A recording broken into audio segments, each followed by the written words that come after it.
Ah, look at you, quiet operator, subtle architect of human behavior. The one they swore was too emotional, too reactive, too dramatic to ever pose a real threat. They built their entire understanding of you around the fantasy that you were predictable, manageable, easy to decode. They thought your silences were mood swings, your distance was immaturity, your detachment was insecurity. But now, that illusion has collapsed under the weight of something they never imagined they'd have to face. The realization that you were running psychological operations the entire time. Not impulsively, not sloppily, not out of hurt, out of strategy, out of clarity, out of a mastery they were far too arrogant to recognize until the structure of your moves snapped into place in their mind like a completed puzzle. And now that the picture is clear, they feel sick.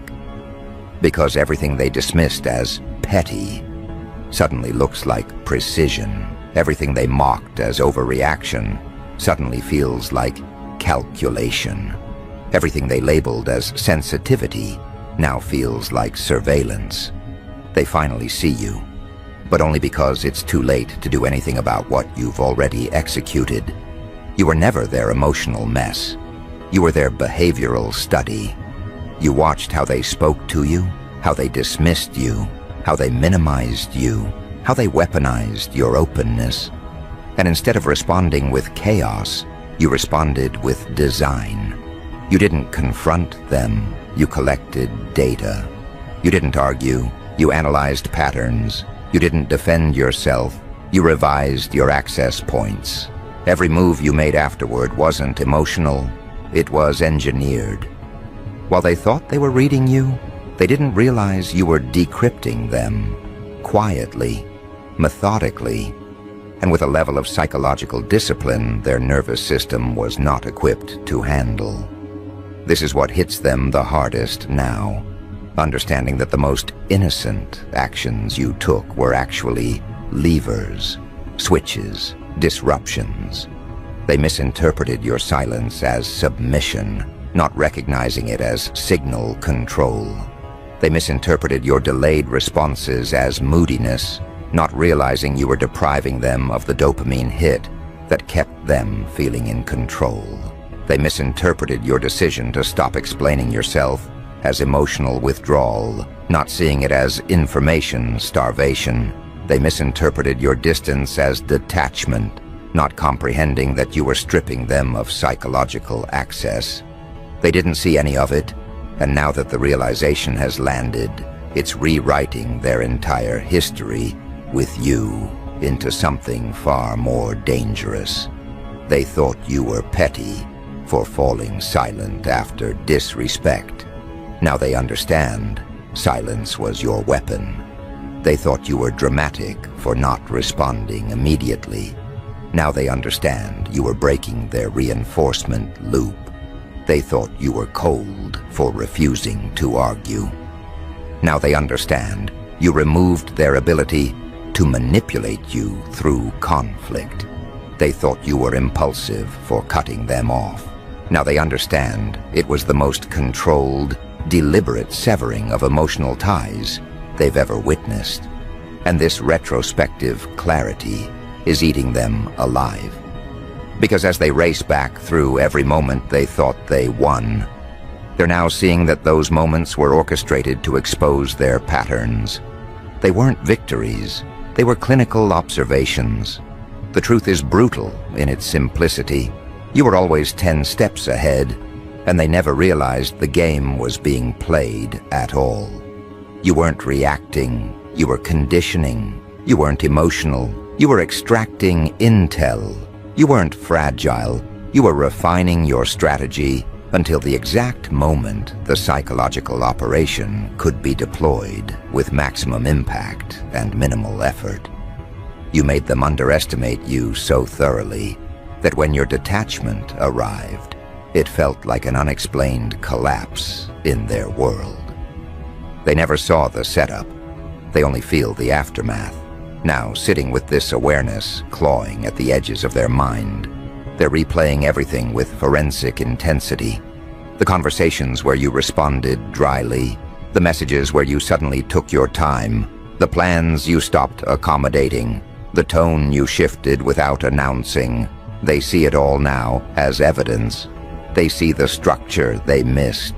They see the precision they never accounted for. But most painfully, they see themselves, reactive, entitled, predictably emotional. While you remained controlled, distant, and calculating behind a mask they assumed was weakness, your so-called pettiness was psychological pressure. Your detachment was emotional disarmament. Your boundaries were strategic containment. Your silence was deprivation conditioning. Your disappearance was operational shutdown. And because they are finally understanding this, their entire nervous system is betraying them. They feel exposed, studied, outplayed. They feel like the subject of a long-running behavioral experiment they didn't consent to participate in, but actively fueled with their arrogance. The realization isn't just late, it's catastrophic for their ego. What unsettles them most is the timeline. How long were you running ops? When did you start mapping patterns? How many interactions were real, and how many were reconnaissance? Were you ever genuinely hurt?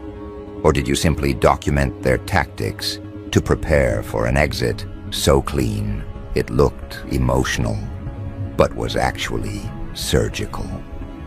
These questions are unraveling them, not because the answers matter, but because they know, deep down, that you will never reveal the truth. You don't need to.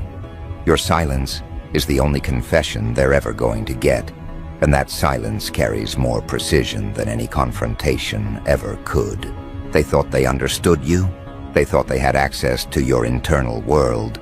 They thought your reactions gave them leverage. But now that they've connected the dots, they're forced to confront a horrifying reality. The version of you they interacted with was filtered, controlled, selective. You never gave them the real data. You gave them only enough to confirm their own illusions. You allowed them to believe they had influence, all while ensuring they only ever touched the parts of you that were strategically irrelevant. And now, the collapse of that illusion is total. They don't just feel outsmarted, they feel dismantled. Their narratives don't hold up anymore. Their assumptions don't survive scrutiny. Their stories about you make them look unhinged now, because every detail they once exaggerated to seem powerful now exposes how oblivious they truly were. They told people you were emotional. Now those same people watch you move with cold precision. They told people you were dramatic. Now those same people see you operating with controlled distance. They told people you were unstable. Now the stability of your detachment makes them look unprepared, unskilled, and profoundly threatened by your evolution. You didn't break them with rage. You broke them with restraint. You didn't expose them publicly. You exposed them to themselves. You didn't destroy them through conflict. You destroyed their framework of reality by forcing them to realize you were never inside their emotional jurisdiction to begin with. And that is the kind of psychological damage no apology, no manipulation attempt, no sudden empathy will ever repair. What they feel now is not regret, it's fear. Fear of your intelligence, fear of your unpredictability, fear of what else you noticed that they haven't realized yet. Fear of the fact that if you were capable of running operations with this level of precision while they were unaware, then there is no telling what you are capable of now that you've reached a level of detachment they cannot breach. They don't know whether you simply evolved or whether you were always like this, and they were too self-absorbed to notice. And that uncertainty is killing them because they know something else too. Something darker. Something they almost refuse to admit to themselves. The psychological operations you deployed weren't designed to punish them. They were designed to free you, to detach you, to remove their influence at the root. And now that you've achieved that, they realize they no longer have a single point of access left. Not emotional, not mental, not energetic. You moved on without the chaos, without the announcement, without the performance they were waiting for. You disappeared like a clean extraction, minimal noise, maximum clarity. And deep down, they know the story isn't finished. Not because you owe them anything, but because the next stage of your evolution isn't something they will be ready to witness.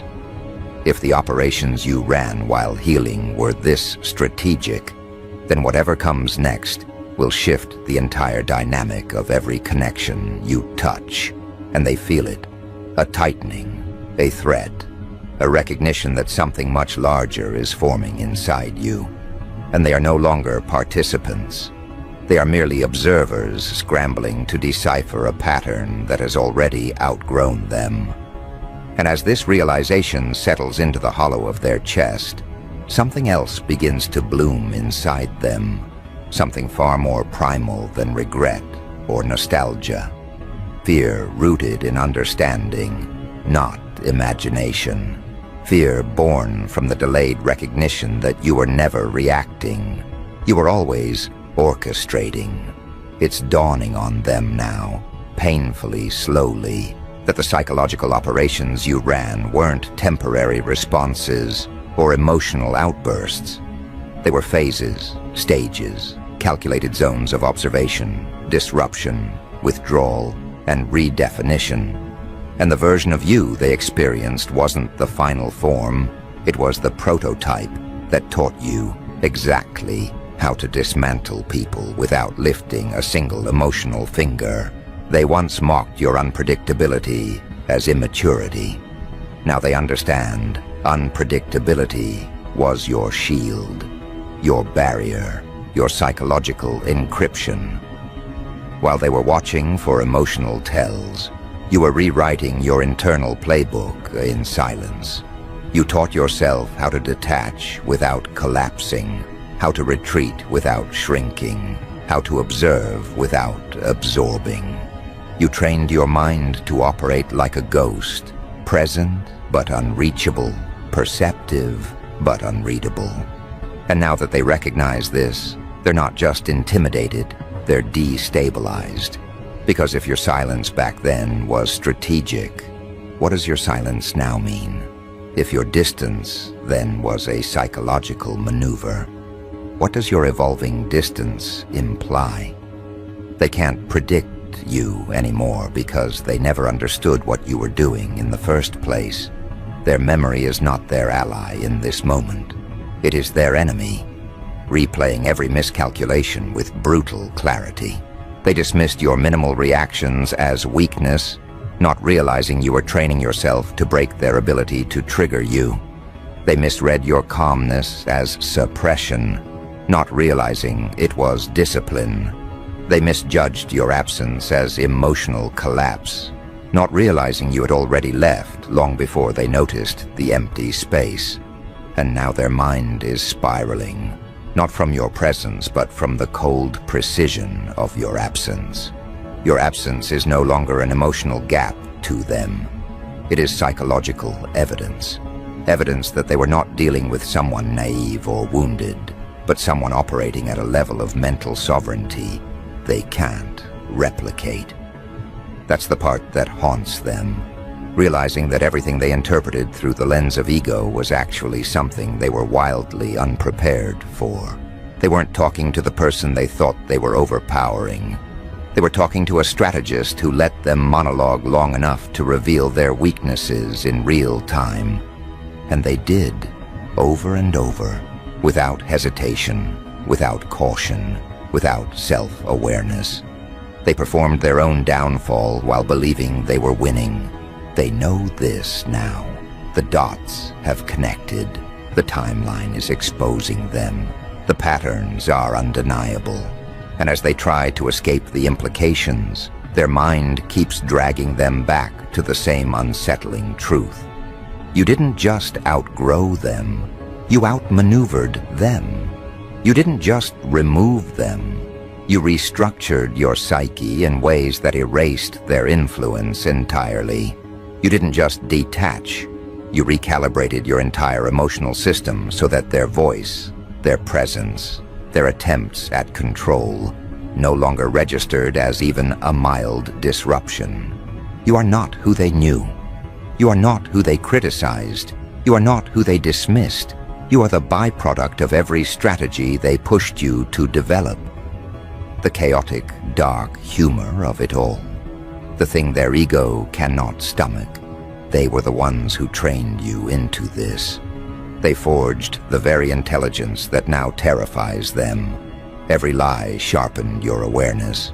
Every manipulation strengthened your boundaries. Every insult refined your detachment. They pushed you into evolution, and now they resent the evolved version because it no longer needs them, fears them, reacts to them, or gives them access. They created the strategist who now sees through them with ease. But the realization hitting them late isn't just about what you did. It's about what you can do next. Because if the psychological operations you deployed were enough to dismantle their illusions, they're imagining what the next phase of your transformation might unleash. It's not vengeance they fear, it's clarity. Clarity changes everything. Clarity removes their power. Clarity exposes their tactics. Clarity makes you immune. And a person who cannot be manipulated is terrifying to anyone who once relied on perception control to feel significant. They don't fear losing you. They fear losing the version of themselves they were able to maintain when you didn't know your own power. Because the moment you learned to study them, instead of defend yourself against them, the dynamic inverted. They were no longer the puppeteer. They were the predictable organism reacting to stimuli you controlled. Silence, distance, timing, withdrawal, emotional neutrality. You turned their own patterns against them without ever raising your voice. You didn't punish them. You made them reveal themselves. And what they revealed was not strength. It was fragility masquerading as dominance. Insecurity disguised as confidence. Entitlement cloaked in arrogance. You saw it all long before they realized you were paying attention. At first they believed your detachment was just a phase. They thought your calmness was temporary. They thought your lack of reaction was exhaustion. But now they know. Now they see it for what it has always been, psychological evolution. You didn't adapt to their behavior. You outgrew the entire structure of behavior they depended on. The late realization is not just a moment of awareness. It is the collapse of their entire internal narrative. The narrative where they were the ones in control, where they were the ones evaluating you, where they were the ones deciding your worth. That fantasy is dead now. You didn't kill it. They did by waking up too late. And now they are dealing with a reality that feels foreign and hostile. A reality where they cannot predict you, influence you, or even access the emotional version of you they took for granted. But the most devastating part for them is this. The psychological operations you ran were not retaliatory. They were diagnostic. You weren't trying to destroy them. You were assessing the viability of their presence in your life. And once the data was processed, the conclusion was simple. Their access was a liability. Their influence was corrosive. Their emotional patterns were incompatible with your evolution. So you did what strategists do. You withdrew, recalibrated, and rerouted your energy into spheres where your intelligence could expand without being drained. They called it petty. They called it dramatic. They called it indirect. But now they understand that what they labeled with contempt was actually something far more advanced than anything they've ever executed in their own relationships. self-governance at a psychological level. You managed your energy like an asset. You managed your mind like territory. You managed your emotions like classified information. And they were not cleared for access. That's the revelation eating them alive. They weren't excluded because of conflict. They were excluded because of incompetence. They failed the psychological security check without realizing they were being evaluated. They thought the test was interaction, but the test was integrity, respect, awareness, consistency. They failed all four, loudly and confidently, and now they're dealing with the consequences of being dismissed by someone who no longer needs their validation to justify any decision. What happens next terrifies them more than anything that's happened so far. Because they sense you are entering a phase where your psychological operations won't be reactive or protective. They will be expansive. They will build something, become something, attract something. And this time, they will not be able to watch the process. They will only feel the aftershocks. They know this because the air around you has shifted again. Not in the subtle cautionary way it did before. This time, the shift feels like preparation, infrastructure, reconfiguration. The quiet before. Not a storm, but a reconstruction, a redevelopment of identity so complete that anyone still clinging to the outdated version of you will feel disoriented standing next to the new foundation. And they are terrified because they remember what it felt like when you ran psychological operations without them noticing. Now they can feel you designing something larger, and they know they won't detect the blueprint until it surrounds them. This fear isn't paranoia, it's recognition. Instinctual understanding that someone who mastered strategic detachment is capable of mastering strategic expansion. Someone who learned to withdraw without collapsing will learn to advance without hesitation. Someone who trained their mind to observe quietly can train it to create loudly. And they cannot be part of that creation. Not because you're excluding them out of spite, but because their presence would corrupt the precision of what comes next. They know this. They feel it in the hollowness that opened inside them the moment your energy no longer responded to theirs. Your growth is no longer a personal shift. It's a psychological migration. You're moving into territory where emotional chaos cannot follow, where manipulation cannot breathe, where insecurity cannot anchor itself to your presence. You're moving into a phase where your clarity becomes a force field and your focus becomes a weapon. And they are stuck on the outside, staring through the glass at someone they underestimated into becoming the very thing they can no longer influence. There is a chaotic, dark humor to their predicament that even they can feel now. The same conditions they created to weaken you became the training grounds of your evolution. They thought neglect would break you. Instead, it sharpened your perception. They thought manipulation would confuse you. Instead, it taught you to see patterns instantly. They thought belittling you would make you small. Instead, it made you immune to their projections. Everything they did to maintain superiority deteriorated their position while fortifying yours. And there is nothing funnier, in a surgical psychological sense, than someone creating the very operator they're now terrified of. They know you're done running defensive missions. They know you're done responding to triggers. They know you're done evaluating their inconsistencies. Now your operations are moving outward, upward, away from their gravitational pull. They won't witness your next maneuvers. They'll only feel the distance expand until the memory of you becomes something they cannot attach themselves to anymore. This feeling isn't dramatic, it's mathematical. It's the recognition that while they were calculating for short-term emotional control, you were calculating for long-term psychological sovereignty. Every move you make now is outside their comprehension, because it's outside their frequency. You're not making decisions from fear or anger or exhaustion. You're making decisions from clarity and capability.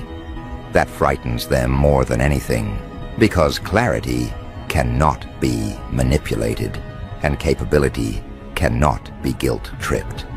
You have become emotionally unhackable, psychologically untrackable. They can't predict your moves, because you no longer move based on their behavior. You move based on your blueprint, your timing, your intelligence, your expansion. And here lies the heart of their dread. They cannot sabotage what they cannot access. They cannot reinterpret what they cannot observe. They cannot influence what they cannot reach. You existed inside their narrative once, and they took it for granted. Now you exist outside it, and they can't handle the vacuum your absence left behind. The silence that once felt petty now feels lethal. The distance that once felt dramatic now feels permanent. The shift that once felt confusing now feels like consequence. But the real psychological hit, the one that actually destabilizes them, is realizing that your operations were never about hurting them. They were about understanding them. You studied their patterns because their patterns revealed their intentions. You withdrew because their behavior revealed their capacity. You detached because your intelligence revealed their ceiling. And once the data was clear, you acted accordingly. No theatrics, no announcements, just execution. This is the part they choke on. Your evolution wasn't a rebellion against their treatment. It was a refinement of your identity, a purification of your boundaries, an elevation of your standards. You didn't become smarter to beat them. You became smarter to become yourself. They were a lesson, not a loss. A reference point, not a destination. And now the reference point looks painfully small in comparison to the scale of what you're building. Their ego will try to deny this, but their intuition won't let them. They can feel your expansion the same way prey feels a predator's presence, not through sight or sound, but through atmospheric pressure. They can feel their relevance collapsing. They can feel their influence evaporating. They can feel their old strategies turning to dust because they were designed for a version of you that no longer exists. You have moved into territory where their understanding cannot follow. And because they cannot follow, they default to fear. Fear disguised as confusion. Fear disguised as nostalgia. Fear disguised as resentment. But it's fear nonetheless. Fear of someone they cannot predict. Fear of someone they cannot manipulate. Fear of someone who saw through them completely and walked away with their power intact. Fear of someone who no longer sees them as a threat, an obstacle, or even a consideration. The chaotic, dark humor of the situation is this. They were running amateur emotional games while thinking you were the problem. Meanwhile, you were running psychological operations so clean they didn't realize the game ended long before they stopped playing. And now, as you prepare to expand into a version of yourself that no longer mirrors their limitations, they finally grasp that the narrative they built about you was a shield, one that protected them from confronting their own inadequacy. Now that the shield is gone, all that's left is the unfiltered reflection of who they truly are and who you have become.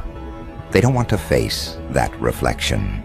They don't want to confront the fact that the person they called petty was actually studying them with precision. The person they called emotional was actually documenting their tactics. The person they called dramatic was actually positioning themselves strategically The person they dismissed was actually dismantling their influence piece by piece. And the final hit? The part their nervous system cannot absorb without trembling. It's knowing that whatever comes next is outside their control entirely. They won't get updates. They won't get clues. They won't get hints. They won't get access. You are not broadcasting your evolution. You are not narrating your upgrades. You are not making your transformation a public event. Your expansion will be silent, then undeniable, invisible, then unavoidable, private, then seismic. They won't understand it until it's too late, just like before. They missed the operations you ran in the past because they were too busy underestimating you. They will miss the operations you run next because they will be too busy regretting what they lost. And by the time they connect the dots, the distance between who you were and who you've become will be astronomical. And that's the part that breaks them on a level no apology, no explanation, no revisionist history can repair. Because your evolution has outpaced their imagination. They used to think they knew your limits, your thresholds, your patterns. Now they can't even predict your next hour, let alone your next era. You have become the kind of person whose silence is a strategy, whose movement is a signal, whose transformation is an event they are not invited to witness. You exist now in a realm they cannot conceptualize, and the psychological whiplash of that realization is shredding whatever pride they tried to hold on to. Because here's the truth they've been avoiding but can no longer escape. The reason they misread your operations so completely is because they only ever studied you from the surface. They memorized your reactions, not your intentions. They studied your tone, not your logic. They watched your behavior, not your evolution. They mistook familiarity for understanding, proximity for insight, access for influence. They believed knowing the old you gave them authority, when in reality, all it gave them was outdated data. Data you outgrew while they were still trying to weaponize it. They never realized you were evolving faster than their ability to perceive you. Now they must live with the consequences of that blindness. Every assumption they built about your intelligence, your emotional capacity, your boundaries, all of it has collapsed. And the collapse has been quiet, but not gentle. It's the kind of collapse that forces them to re-examine not just who you were, but who they are in contrast to who you've become. It forces them to confront the uncomfortable truth that you outpaced them, not accidentally, not gradually, but decisively. And what destabilizes them most is that your evolution didn't require their validation, their support, or their presence. You built yourself in silence. You rebuilt your framework in solitude. You recalibrated your mind without needing to be seen. That level of psychological independence is something they have never experienced, let alone mastered. They depended on reactions to feel relevant. You removed their relevance by removing your reactions. They depended on emotional entanglement to feel important. You disentangled yourself so cleanly, they didn't even notice until they were standing inside emptiness you left behind. If they were honest with themselves, they would admit that the reason your transformation haunts them is because it exposes something they've always suspected, but never dared to confront. They were never the one in control. They were never the superior one. They were never the strategist. They were never the force. You were. And now that the truth is visible, they don't know how to exist without the narrative that kept them feeling dominant. Your evolution dismantles their identity as much as it dismantles their understanding of you. Because now they must face the possibility, the terrifying, humiliating possibility, that every emotional high they got from believing they were outsmarting you was a psychological placebo. Every win they celebrated was a misread. Every moment they believed they had the upper hand was actually a moment you weren't even playing the same game. You weren't reacting to them. You were studying them. You weren't crushed by them. You were calculating. You weren't attached to them. You were analyzing their patterns so thoroughly that when you finally detached, the exit was so final, they felt the floor drop out from under them. That's why they replay everything now. Their mind won't let them stop. Because every memory is a threat. Every interaction is a clue. Every silence is a warning they ignored. They scroll through old messages not to remember you, but to decode you. They examine tone, timing, pacing, behavior. They search for signs you were already gone while they were still assuming they were central in your life. And the more they search, the worse it gets. Because the signs were everywhere, only invisible to someone who believed arrogance was insight. They see now that the psychological operations you ran weren't just effective, they were inevitable. You evolved because they forced you to evolve. You grew because they refused to grow. You adapted because staying the same would have meant shrinking to fit their limited version of you. And you were never designed to shrink. So now they sit with the realization that their underestimation wasn't harmless. It was costly. It cost them access. It cost them insight. It cost them the privilege of watching you become someone they were never prepared to respect. And the irony stings them. They thought you cared too much. But the truth is, you cared so intelligently, so intentionally, so strategically, that once the data no longer justified their presence, the exit was immediate, clean, precise, final. And the humor, the dark, clinical, quiet humor, lies in this. They will still try to decode you using an outdated map. They will search for the version of you that no longer exists, hoping to regain entry through emotional fingerprints that have long since been wiped clean. They will try to retrace steps in a maze you burned down months ago. They will try to re-enter a psychological space that disappeared the day you realized their influence was a liability. But the doors they once walked through have been locked, not out of spite, but out of evolution. The version of you they knew was a temporary stage, a transitional model, an early draft. You are not returning to it. You are not revising it. You are not apologizing for outgrowing it. And when they finally understand that your transformation is irreversible, that your psychological distance is permanent, that your growth is now a self-sustaining organism moving independently of their existence, they will spiral again.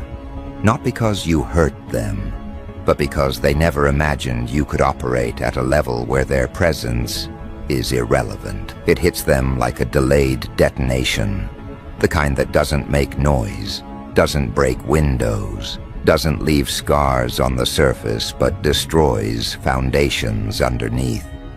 Because losing access to someone they underestimated is one kind of pain. But losing access to someone they didn't even realize was evolving beyond their comprehension, that's psychological freefall. That's ego extinction. That's the unraveling of an entire internal identity constructed on the assumption that they mattered more to you than you ever let on. And the irony, the clinical dark humor embedded in the entire situation, is that their spiral isn't rooted in your absence. It's rooted in your indifference. If you were angry, they could interpret themselves as important. If you were heartbroken, they could still imagine they had impact. If you were bitter, they could pretend they still lived in your mind. But indifference, emotional neutrality, silence that doesn't tremble or hint or crack, that's the kind of psychological hit that no ego survives cleanly. Because your indifference tells the truth they're terrified to face. They were never as central to your world as they believed. Your evolution didn't slow down when they left. It accelerated. Your peace didn't collapse without them. It crystallized. Your intelligence didn't dim in their absence. It expanded. They see it now. They feel it now. They sense your mind operating in a bandwidth they cannot reach. They watch your energy shift in ways they cannot predict. They observe your calmness and mistake it for emptiness, not realizing it's the calmness of someone who no longer needs external validation to justify internal certainty. You aren't performing strength. You aren't pretending to be detached. You are detached, cleanly, confidently, permanently. And that permanence is the real psychological operation they can't recover from. Because now they're left asking the questions they never prepared themselves to face. Questions that gut them because the answers strip their illusions bare. What else did they misread? What else did they underestimate? How long were you evolving while they were standing still? How many layers of you did they never access? How many phases of you did they never meet? How much intelligence did they talk over? How much strategy did they dismiss? They're realizing, painfully, that everything they assumed about you was based on the version of you that existed before you understood your own power, before you mastered your silence, before you weaponized your clarity, before you learned to detach without the theatrics they relied on to feel significant. You didn't just level up. You evolved out of their psychological reach. And the more they analyze it, the worse it becomes.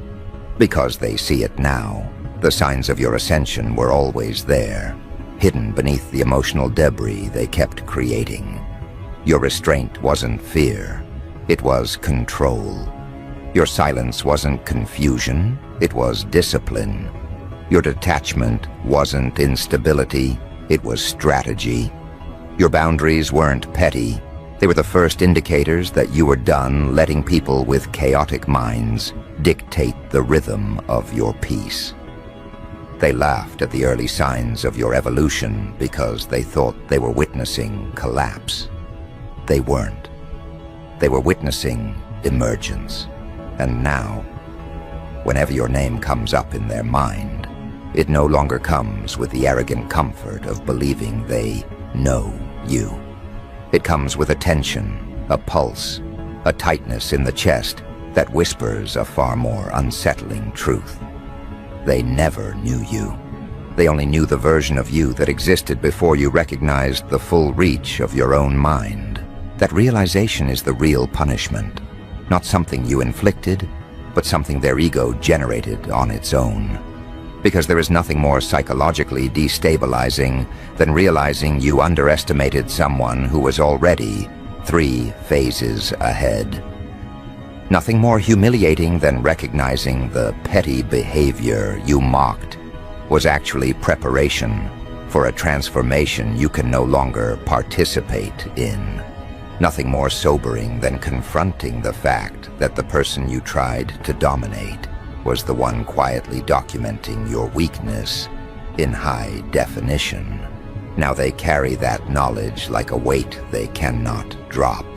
It colors every memory, contaminates every assumption, haunts every attempt to rewrite the past. They cannot unsee it. They cannot unknow it. They cannot pretend the revelation didn't rupture something inside them. And as for you, you don't even feel the impact of their realization. You're too far ahead, too deeply transformed, too uninterested in revisiting the psychological battlefield you already left victorious. Your mind has moved into expansion mode now, building networks of clarity, connections of purpose, visions too large for the environment you outgrew. The operations you run now aren't about analyzing the past, but architecting the future. You are scaling internally, evolving structurally, reinforcing your emotional intelligence with the kind of precision that makes old wounds irrelevant and old narratives obsolete. They called it petty. They called it dramatic. They called it emotional. They called it overreaction. But the truth has arrived too late for them to digest comfortably. It wasn't pettiness, it was pattern recognition. It wasn't drama, it was data filtering. It wasn't emotional chaos, it was emotional strategy. It wasn't a reaction, it was a psychological operation they didn't have the literacy to interpret. And now, standing on the outside of your evolution with no way back in, they finally understand the one truth that puts every piece into place. You were never running from them. You were running beyond them. And now that you're gone, now that your silence is permanent, now that your growth has outpaced their relevance, they must watch a version of you rise that their presence would have only slowed. A version of you sculpted from clarity, precision, self-respect, and strategic detachment. A version of you they can observe, but never influence again. And that is the ultimate psychological operation. Not the moves you made when they were still in your life, but the future they will never be invited to witness.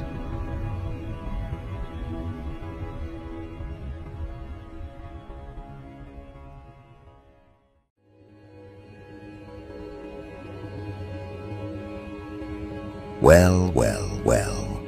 Look who got brave behind the glass.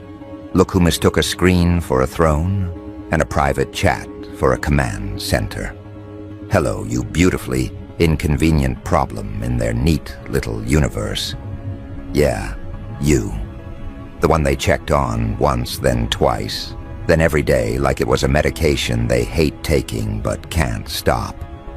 The one who turned curiosity into compulsion. The one whose name sits in their search bar at 3 a.m. like a guilty prayer. They call it research. They call it keeping tabs. They call it just making sure. But their thumbs don't move like concern. Their attention doesn't taste like protection. It tastes like hunger. It tastes like obsession, dressed up in polite language so they can sleep at night. And here's the part that made the ones observing you panic. Something big observed them first, not after. Not because you exposed them before. While they were still congratulating themselves for being strategic. While they were screenshotting your posts and analyzing your silence like it was a secret code. While they were sending their concerned scouts, fake friends with soft voices, sharp questions, and sympathy that felt rehearsed. They thought they were the hunters. They didn't realize they were the loudest prey in the room. They didn't realize their little operation had a scent. And some systems don't even need eyes to track you. Just pattern, just behavior, just repeated mistakes. You've felt the pressure, haven't you? That strange tightening around your life whenever you were about to rise. A message that arrives at the perfect time to distract you. A sudden misunderstanding that smells manufactured. A friendly face that asks for details they don't need. A compliment that lands like a probe. That wasn't imagination. That was people trying to map you, trying to reduce you into something predictable, containable, easy to label. They wanted you explainable so they could dismiss you. Because if you're explainable, you're not scary. If you're just like everyone else, then their envy doesn't have to hurt. Then their mediocrity can keep breathing. And here's the cruel joke. You don't scare them with what you do. You scare them with what you refuse to do. You don't perform panic for their entertainment. You don't beg for approval. You don't collapse when they poke you. You don't give them the meltdown clip they can pass around like a trophy. You keep building. You keep moving. You keep your spine. That kind of steadiness makes insecure people start acting like unpaid investigators. They form teams. They compare notes. They trade screenshots like currency. They turn your existence into a group project because they're too small to face you alone. But amateurs always reveal themselves the same way. They get repetitive. Obsession makes you predictable. Predictable makes you measurable. And measurable means you can be managed. That's why the bigger observer noticed them. Not because your watchers are important. They're not. Because they're noisy. Because they coordinate in ways that scream liability. Because they touch boundaries like they're optional. Because when a group of people starts treating someone's life like a surveillance project, they start leaving fingerprints everywhere without realizing it. Not literal fingerprints, behavioral ones, digital ones, social ones, professional ones, the kind that show up later in the form of, "Hey, has anyone else noticed this person is weirdly fixated?" And no, this isn't a cosmic fairy tale where karma kicks down the door with a cape on. This is the boring, silent machinery of consequence. The kind that lives in HR conversations, security audits, legal cautions, brand protection, leadership instincts, and those quiet phone calls that never become public but change trajectories. Real power doesn't announce itself. It doesn't argue. It doesn't expose. It adjusts conditions. It redirects outcomes. It filters access. It decides who is safe to elevate and who is too unstable to keep near anything important. So while they were refreshing your page, something else was tracking theirs. While they were analyzing your silence, something else was analyzing their fixation. While they were building a narrative about you, something else was building a profile about them, made of forwarded screenshots. Just so you know, messages, uneasy conversations, pattern notes, and that career-ending phrase delivered with a polite smile. Keep an eye on this person, because real observation isn't about secret information. It's about intent. It's about what you repeatedly choose when you think no one serious is paying attention. They thought hiding behind fake accounts made them invisible. They thought private chats were a shadow. But shadows only exist because there's a light somewhere. And someone just turned on the floodlights. Now they're noticing tiny shifts in their own world. Invitations that don't come. Replies that take longer. Opportunities that drift elsewhere. People who keep conversations shallow around them. Doors that used to open easily now require more review. A manager who suddenly gets cautious. A friend who stops laughing at their little updates about you and starts looking uncomfortable instead. Not because anyone is attacking them, because systems don't attack. Systems filter, and the irony is thick. They can't complain without confessing. Imagine them trying to explain, "I think I'm being watched." The immediate question becomes, why would anyone watch you? And then comes the question they can't survive. What were you doing that made you afraid of documentation? Innocent people don't fear receipts. Clean hands don't panic when the lights come on. They only panic when they know their behavior looks ugly from any angle that matters. They only panic when they realize their concern sounds like obsession. When you remove the cute wording and look at the pattern. Now let's talk about your orbit, because this is where their little operation starts collapsing. Some of the people they sent toward you came back different. Not because you hypnotized them, not because you converted them, because reality did something brutal to the script they were carrying. They expected a monster. They met a human. They expected chaos. They saw focus. They expected manipulation. They found someone who doesn't need to manipulate because your presence already shifts rooms. And when a spy meets truth, their loyalty gets complicated. Sometimes they come back quiet. Sometimes they come back uneasy. Sometimes they come back with that look in their eyes that says, "Wait, Are we the bad guys? That question is poison to a group built on ego, because it forces a mirror. And mirrors are deadly to people who built their personality out of watching someone else. Your watchers don't actually know who they are without you as a reference point. They measure themselves against you, resent you, track you, rehearse conversations about you, because talking about you distracts them from the fact they're not becoming anything. You are their excuse and their entertainment. You are the distraction that keeps them from facing their own emptiness. And when you stop feeding that distraction, they start twitching. They start spiraling. They start needing a reaction the way an addict needs a hit. That's when they turn on each other. Because paranoia eats teams from the inside. If the mission is built on obsession, the first sign of exposure makes everyone scramble to save themselves. Suddenly they're asking, who talked? Who screenshotted this? Who leaked? They start policing each other, which is hilarious because it proves they always knew what they were doing was wrong. Innocent people don't fear documentation. Guilty people do. And the moment guilty people suspect they've been noticed by something bigger, they start rewriting history in real time. I never said that. I didn't mean it like that. You're taking it out of context.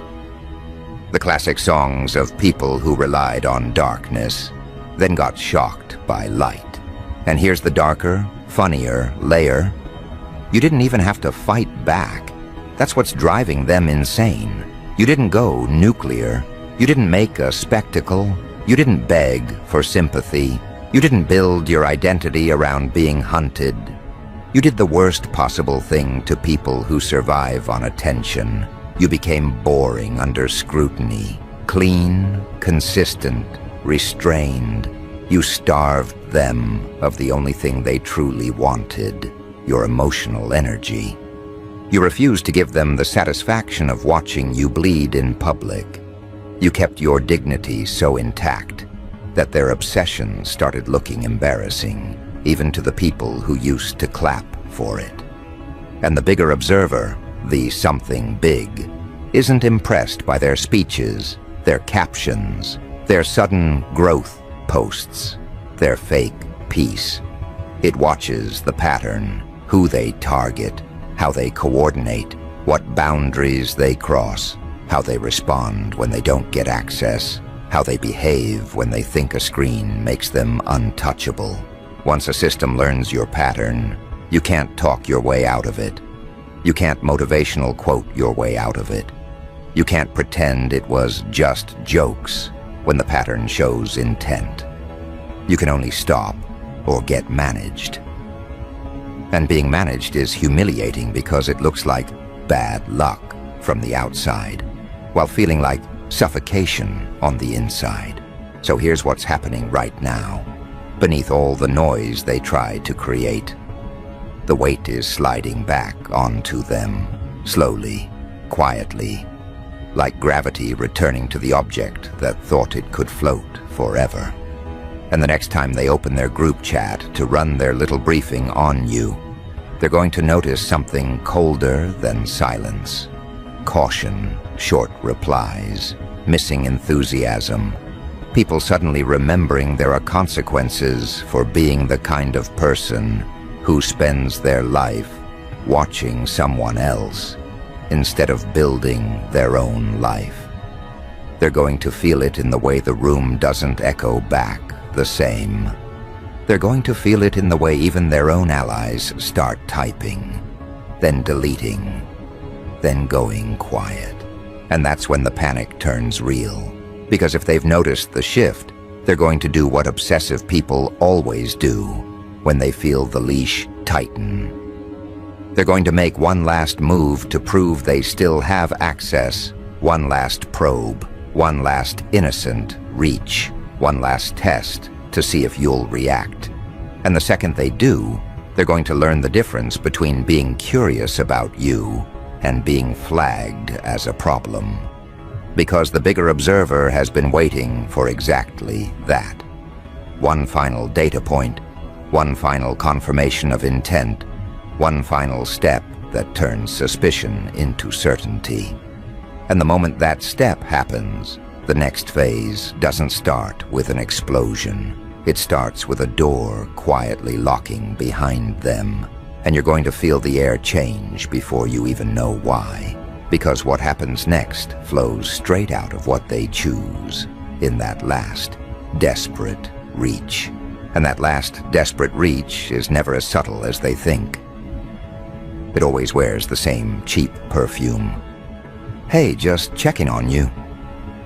Heard something weird. Are you okay? I had a dream about you, so random. Someone mentioned your name, thought you should know. Translation, I'm still here. I can still touch the edges of your world. I can still pull a thread and see if you twitch. Because obsessive people don't want information. They want leverage. They want proof that your nervous system still responds to them, even if your mouth stays shut. Here's where the panic turns embarrassing. The moment they sense the leash tightening, they start performing innocence like it's a paid role. Suddenly they're posting about healing. Suddenly they're quoting boundaries. Suddenly they're preaching privacy like they invented it. Suddenly they're protecting my peace every 6 hours like it's a hostage statement. Real peace doesn't beg for witnesses. This is reputation CPR. This is a public rebrand written by private fear. Because they can feel the atmosphere changing around them, and they don't know how to stop it, and they keep misdiagnosing the threat.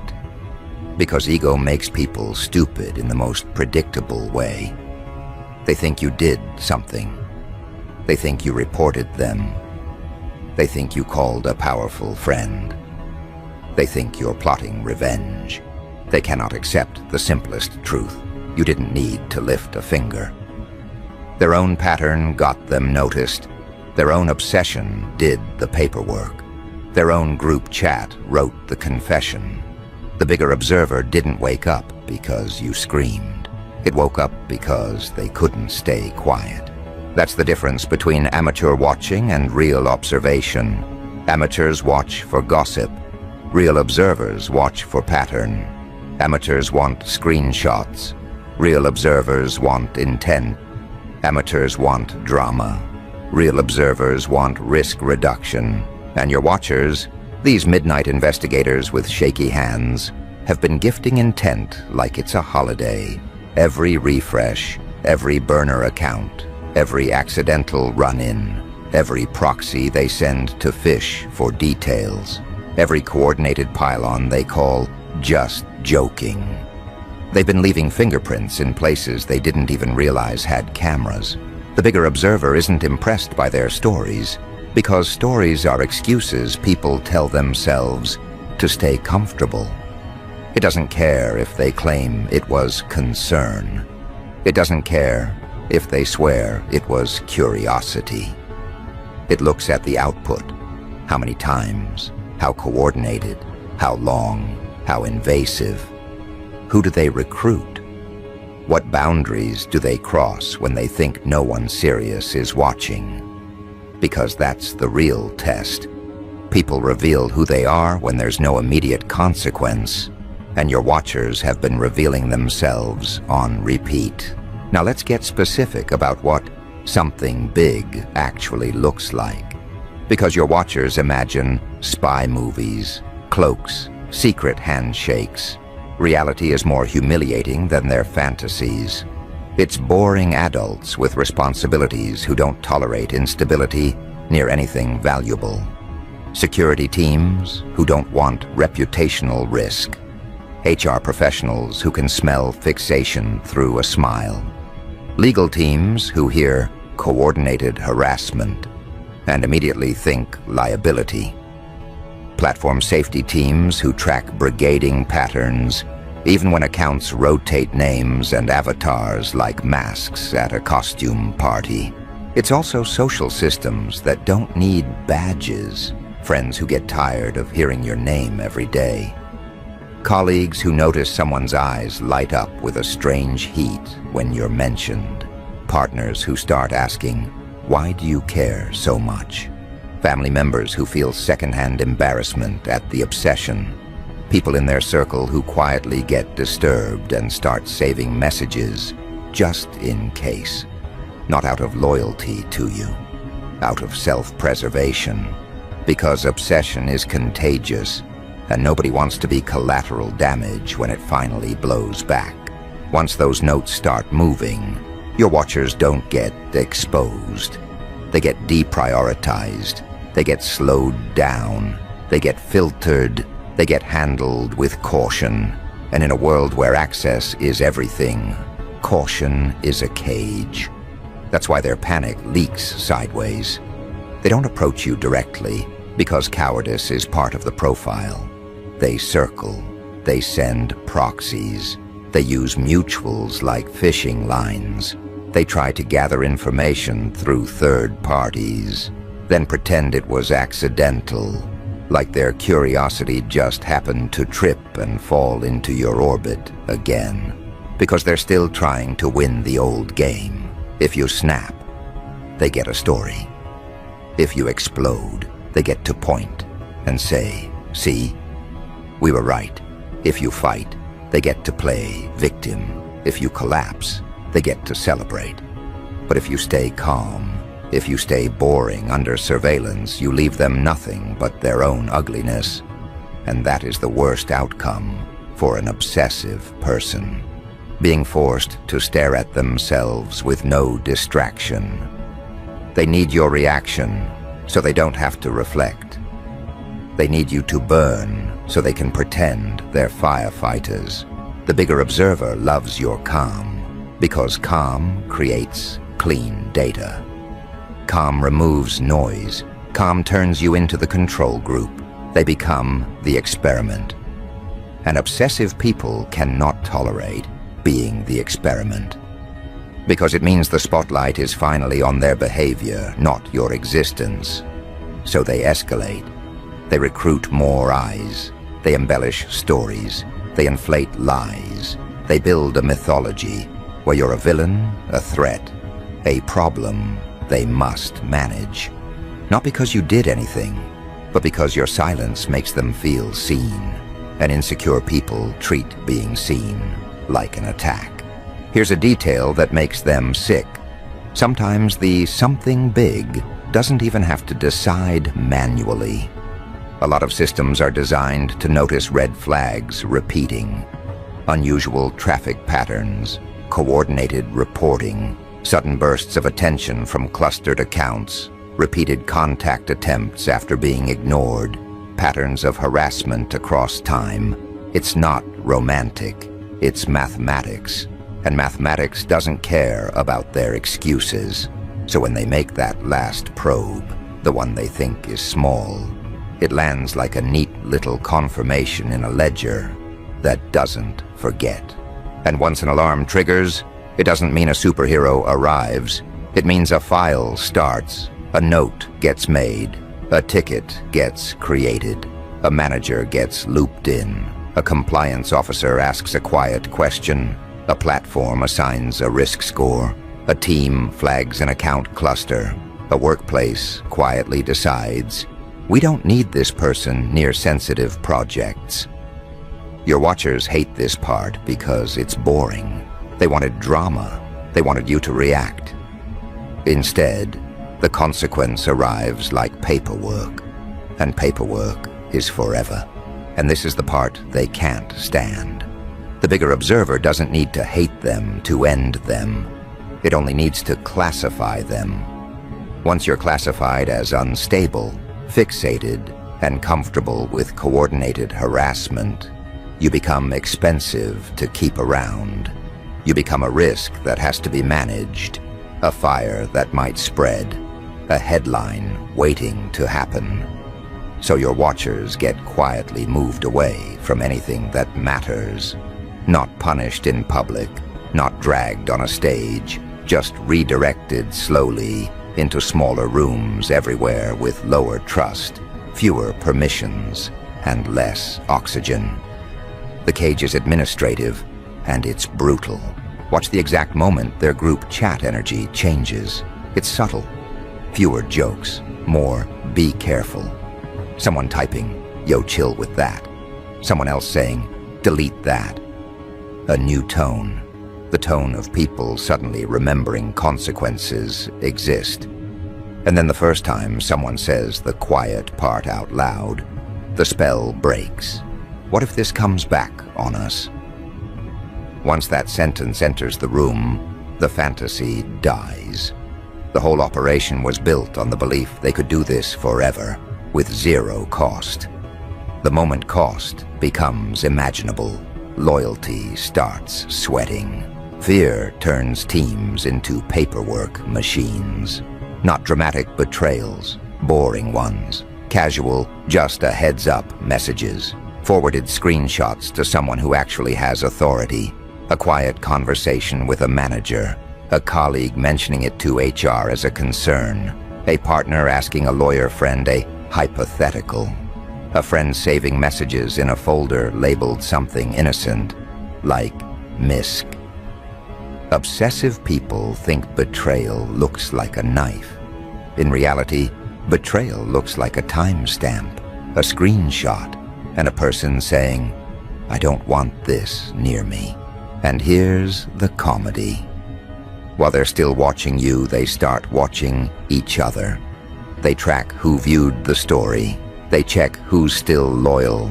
They police language. They coach each other on deniability. They start saying things like, "Don't type that," which is the loudest confession on earth. People doing nothing wrong don't hold meetings about how to look innocent. They don't rehearse excuses. They don't rewrite their memory. Only guilty groups do that. Only insecure groups do that. Only people who know they were trespassing suddenly care about optics. The bigger observer watches this stage carefully because the cover-up is a character test. When people realize they might be held accountable, do they stop? Do they reflect? Do they apologize? Or do they hide, gaslight, and double down? Your watchers choose hide every time. And that tells the bigger observer what it needs to know. This isn't a misunderstanding. This is a pattern. This is who they are when the lights come on. And systems don't negotiate with patterns. They adjust around them quietly and permanently, like closing a valve. Now listen closely to the topic, because this is the blade. The ones observing you panicked because something big observed them first. First means before they got scared. Before they started deleting, before they remembered privacy, before they started quoting mental health like a shield, before they ran the public rebrand. The bigger observer already had the receipts, already had the pattern, already saw them in their natural habitat, confident in cruelty, intoxicated by secrecy, convinced a screen makes them invisible. That's why deletions don't save them. Deleting a message doesn't delete the behavior that produced it. Deleting a chat doesn't delete the pattern that created it. And the bigger observer isn't hunting a single screenshot. It's building a profile. It's measuring the shape of a person. It's predicting future behavior from present habits. If someone coordinates harassment for entertainment, how do they behave with real authority?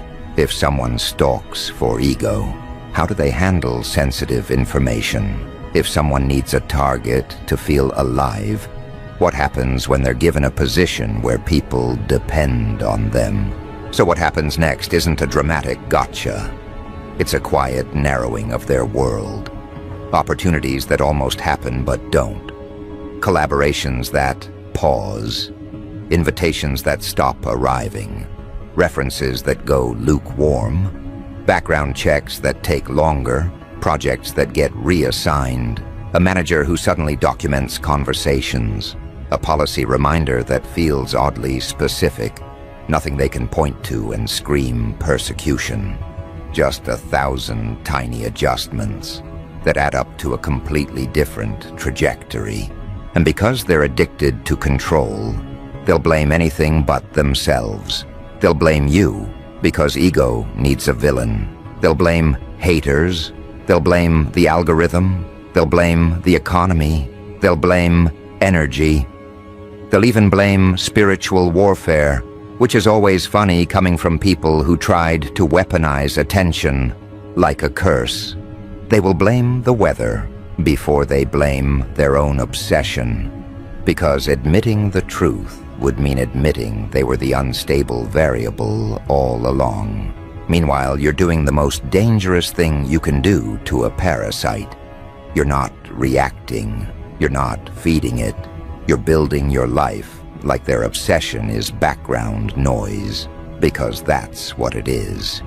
And that drives them into a special kind of madness, because it forces them to face the one thing they've been avoiding, their own emptiness. They used you as entertainment. They used you as a ladder. They used you as a mirror to feel taller. They turned your life into content because they didn't have a life that felt worth watching on its own, so they tried to drag you back in. One last probe, one last innocent reach, one last fake coincidence. They like an old post. They message a mutual. They ask a question that has nothing to do with anything. They don't want conversation. They want confirmation that they still exist in your world. And that's the moment the bigger observer says, "Perfect. Thank you for confirming intent." Because real observation doesn't need you to confess. It needs you to repeat the behavior when the risk rises. Repetition under pressure is the clearest signature there is. Here's where you feel the air change before you know why. The moment they make that last reach, you'll notice a strange calm in your body. Like your nervous system finally realizes it's not alone in the room. You'll feel less hunted, less pressed, less watched. Not because they stopped looking, but because their looking stops mattering. Their gaze loses power the moment they become the liability. They were never dangerous because they were strong. They were dangerous because they were unchecked. And now they're being checked in ways they can't argue with, can't screenshot, can't charm their way out of. You don't have to celebrate. You don't have to expose. You don't have to posture. You keep moving.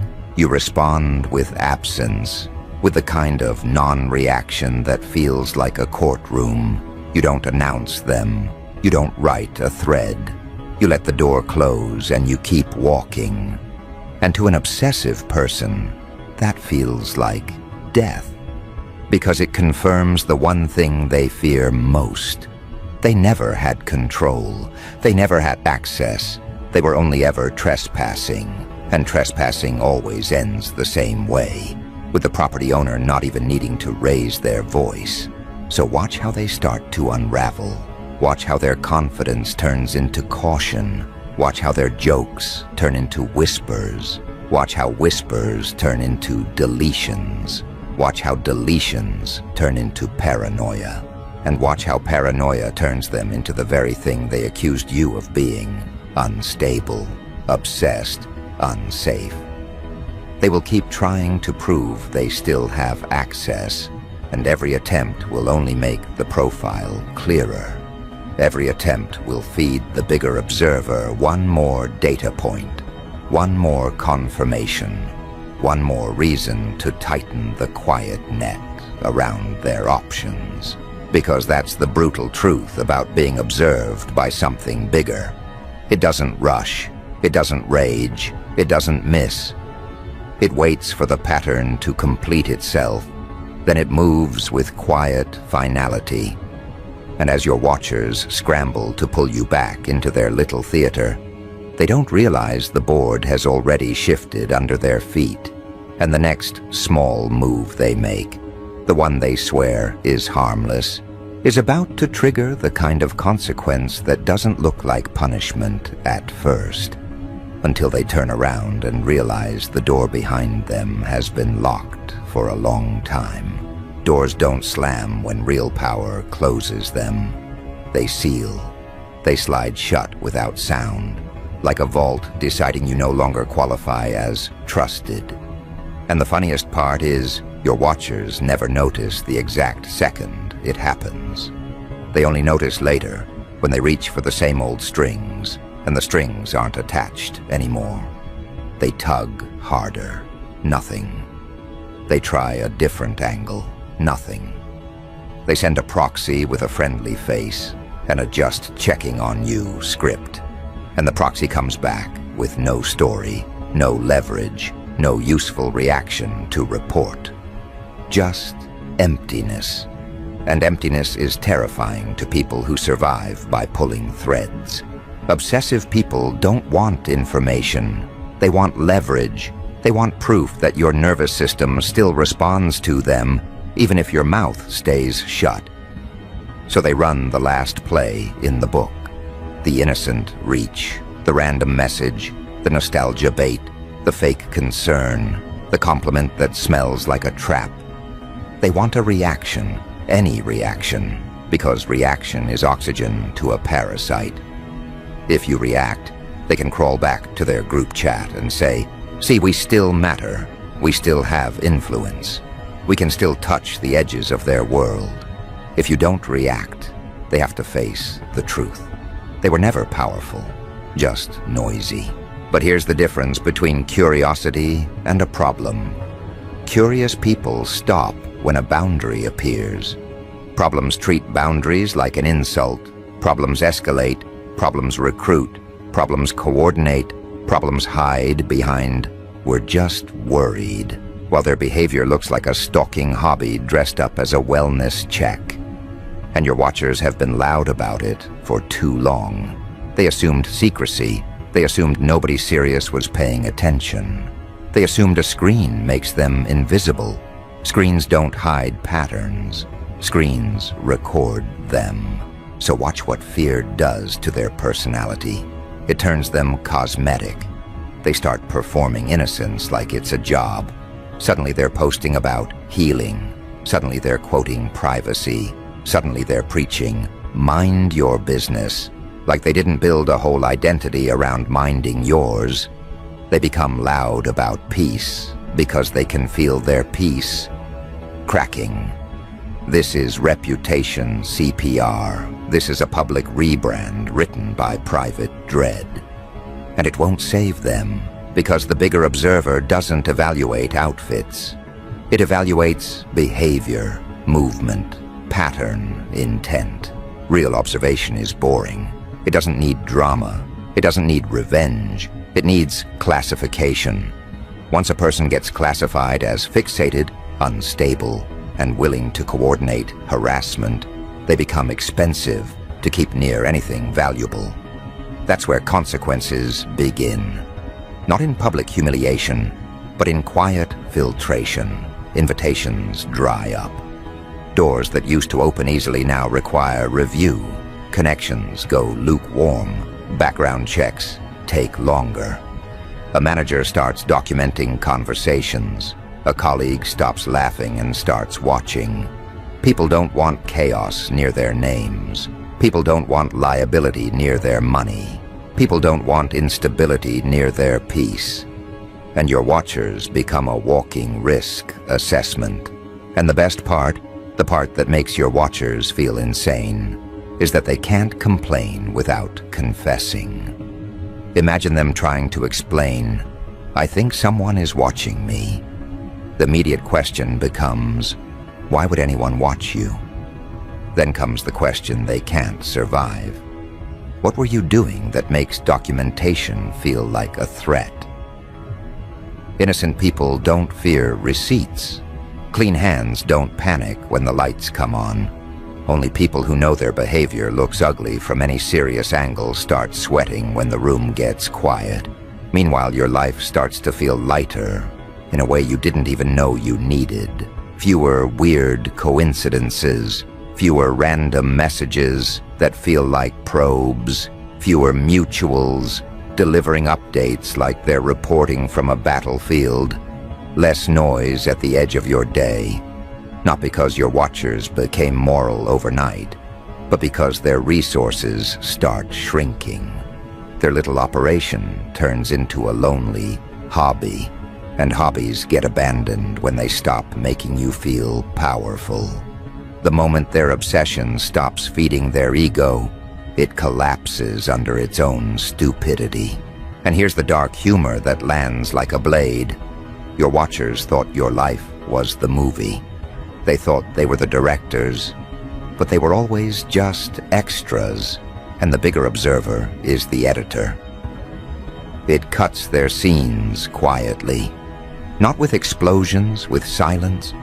One by one, their little moments of influence get trimmed out. They keep showing up to set, but the camera doesn't roll. They keep talking, but the sound is muted. They keep performing, but nobody claps.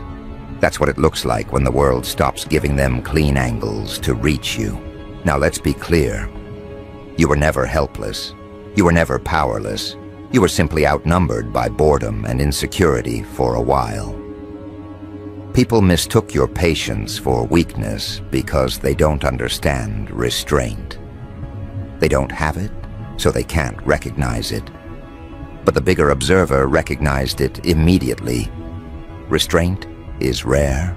Restraint is expensive. Restraint is what you get when someone has the ability to destroy and still chooses not to. Because they understand, attention is ammunition and the wrong targets are a waste of bullets. And yes, the bigger observer watched you too. Not because you're a suspect, but because you're the contrast. You're the control group. You're the person under pressure who didn't turn into poison. You had reasons to retaliate. You had proof. You could have gone public, scorched everything, and collected applause like a paycheck. But you didn't. You chose the move that terrifies weak people. Distance, growth, irrelevance as a weapon. You starved the obsession by refusing to feed it. So your instructions stay simple and clean. Do not feed them. No explanations. No setting the record straight essays. No subtle responses meant to sting. Don't post for them. Don't hint for them. Don't watch their stories to see if they noticed you not watching them. That's the trap. They want to keep you orbiting their chaos. Your power is in exit velocity. Your power is in becoming a dead end with a locked gate and no sign explaining why. They will try a last-minute apology that isn't an apology. Watch for the "I hope there's no bad blood" text. Watch for the "we should catch up" invitation. Watch for the nostalgia bait. I miss the old days. That's not love. That's damage control. That's someone trying to manufacture a friendly screenshot they can show later if their behavior ever comes back around. They'll manufacture innocence the same way they tried to manufacture evidence against you. Same playbook, different costume. Let them. People who build costumes forget the body underneath still moves the same. The bigger observer watches movement, not outfits. Underneath their rebrand is still the same need: control, entitlement, and the urge to turn someone else's life into a hobby because their own life feels too empty to stare at. Concern doesn't coordinate. Concern doesn't recruit. Concern doesn't obsess at midnight like it's paid overtime. Now the obsession starts eating them from the inside. Every notification becomes suspicious. Every silence feels like exposure. Every delayed reply feels like judgment. They become the paranoid mess they tried to manufacture in you. And it works on them because they have something you didn't: guilt. They remember the lines they crossed. They remember the jokes they made when they thought nobody serious was listening. They remember the private messages they would never want read out loud. So their minds do what guilty minds do: rehearse, rewrite, and panic. And here's the quiet nightmare. The bigger observer doesn't need to drop the other shoe. It can let them live in uncertainty while it quietly adjusts variables. That's the harsh elegance of it. They'll experience a lifetime of almosts, almost hired, almost promoted, almost invited, almost trusted, almost successful. Death by 1,000 paper cuts, each one too small to scream about, all of them together shaping a life that feels strangely cramped, like the walls moved in while they were busy watching you. At the same time, you start feeling a different kind of gravity. Not worship, not celebrity, just alignment, smoothness. Doors that open without begging, timing that works out. People who take you seriously without demanding you perform pain for credibility. You won't always know why. You don't need to. That's how real support looks. It doesn't require you to kneel for it. It shows up as quiet clearance, as space, as a path that stops feeling booby-trapped. Here's the twist they can't swallow. The bigger observer doesn't announce itself. It doesn't send warnings. It simply measures. It notices who keeps circling, who keeps tagging, who keeps asking questions that aren't theirs to ask. It notices the little campaigns, the coordinated concern, the timing of posts, the recycled narratives. Then it marks the pattern and quietly reroutes the environment around it. Not by attacking them, by reducing their access. They call it bad luck. It's just the unspoken mathematics of consequence. And the moment they feel that shrink, they understand. They were never the hunters, just tracked. Because this was always about selection. You were being tested, yes, but so were they. And they failed loudly. They revealed they can't handle someone existing at a higher frequency without turning it into a project. They revealed they don't build, they monitor. They don't create, they consume. They don't improve, they compare. And comparison is the cheapest drug on the planet. It gives you a fake high with no effort, then leaves you shaking when the high runs out and the mirror turns back on. So here's the ending they don't get to control. You don't become a story they can narrate. You don't become a rumor they can manage. You become momentum. You become a person whose life is too full to stalk effectively. You become so disciplined that noise can't hook you. You become so selective that weak people can't even reach you to feel important.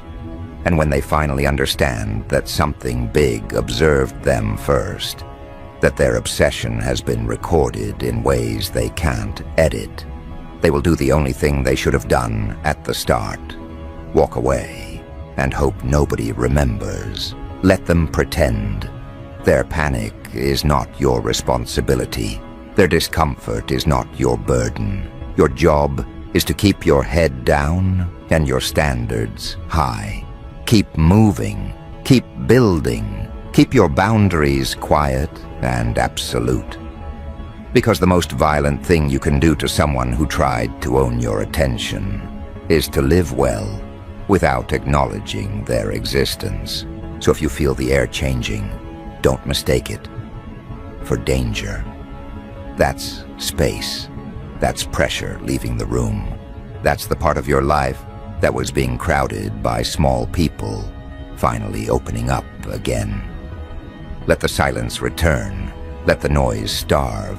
Let the watchers learn the cruelest truth about you.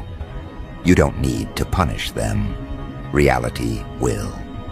And the moment they understand that something big observed them first, they'll finally grasp what you already knew in your bones. Your life was never their playground.